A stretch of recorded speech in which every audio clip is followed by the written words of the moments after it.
El Señor esté con ustedes. Lectura del Santo Evangelio según San Lucas.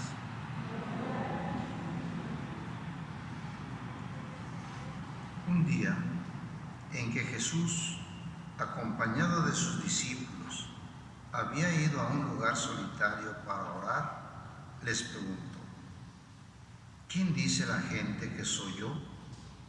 Ellos contestaron: unos dicen que eres Juan el Bautista, otros que Elías, y otros que alguno de los antiguos profetas que ha resucitado. Él les dijo: ¿y ustedes quién dicen que soy yo? Respondió Pedro: el Mesías de Dios. Entonces Jesús les ordenó severamente que no lo dijeran a nadie. Después les dijo: es necesario que el Hijo del Hombre sufra mucho, que sea rechazado por los ancianos, los sumos sacerdotes y los escribas, que sea entregado a la muerte y que resucite al tercer día. Palabra del Señor.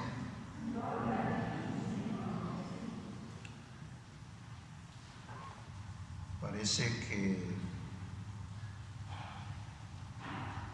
desde aquel tiempo del profeta Ageo,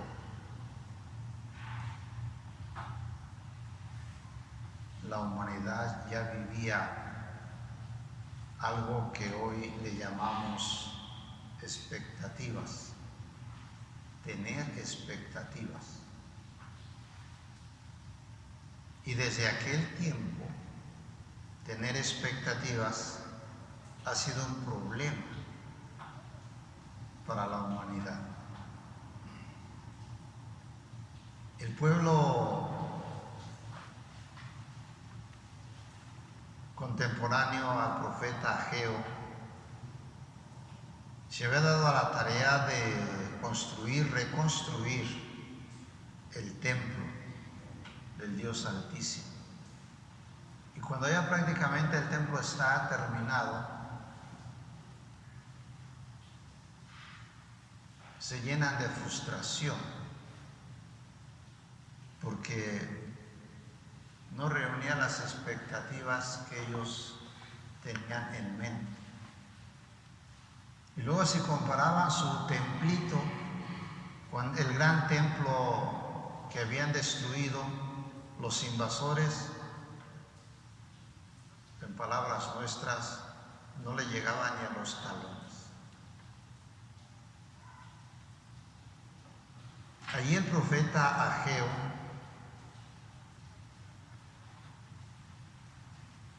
tiene la tarea de infundir el ánimo en aquel pequeño grupo de israelitas para que terminen la obra de construcción del nuevo templo y caigan en la cuenta que el gozo de haber construido un templo no depende de la obra hecha por sus manos, sino depende de la presencia y de la acción de Dios ahí, en esa obra que para ellos parece algo pequeño e insignificante en comparación con lo que tenían antes y las expectativas que tenían.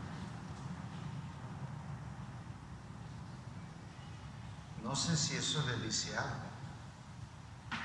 porque si una de las cosas en las cuales estamos metidos en este mundo es que todas las cosas que nos rodean, las situaciones en las cuales vivimos, lo que escuchamos en la radio, en la televisión, vemos, alientan de alguna manera a que tengamos ciertas expectativas. En el mundo del trabajo hay que hacer las cosas con toda la excelencia que no sé quién canijo se inventó, pero todo habla de excelencia. Y a veces cuando termina el día, nos podemos dar cuenta que lo que hicimos no alcanza la expectativa que teníamos o que nos habían hecho creer que había que lograr. Y eso genera una situación de frustración.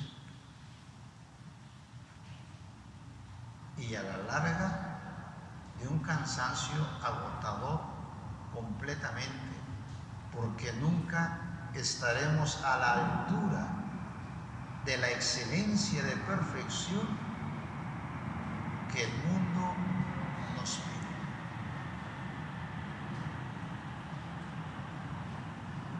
¿En dónde está entonces la cuestión? Exactamente en la misma propuesta del profeta. ¿Está mal tener esas expectativas? No. Lo que está mal es cuando yo me aferro a alcanzar cierta altura en la expectativa y lo hago de eso el sentido de mi vida. Ese es el problema.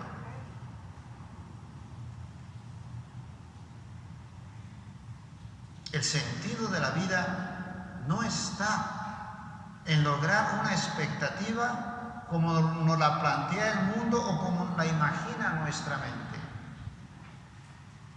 El sentido de la vida depende de la vida, que es el ser divino. Y vale la pena reconsiderarlo porque podemos ahorrarnos tanto desgaste inútil. Volver a considerar que la razón última o primera de nuestro vivir y el sentido o la plenitud que podemos estar buscando a través de lo que hacemos depende de Él. Y hay que esperarlo de Él. Tener expectativas hay que tenerlas, pero hay que soltar el logro. No aferrarnos al logro, sino dejarlo en las manos de la vida. Y entonces se va a dar cuenta que podemos empezar a terminar días con más soltura, con más libertad, sin tanta presión, porque a fin de cuentas es esto. O sea, Dios, el Dios de la vida, es la plenitud de nuestras vidas, no los logros que no alcancemos o como nos los imaginemos que tendrían que ser y que los que se dan quizás no corresponden. Volvamos a escuchar al profeta Ageo y se va a dar cuenta que hay algo para nuestros días.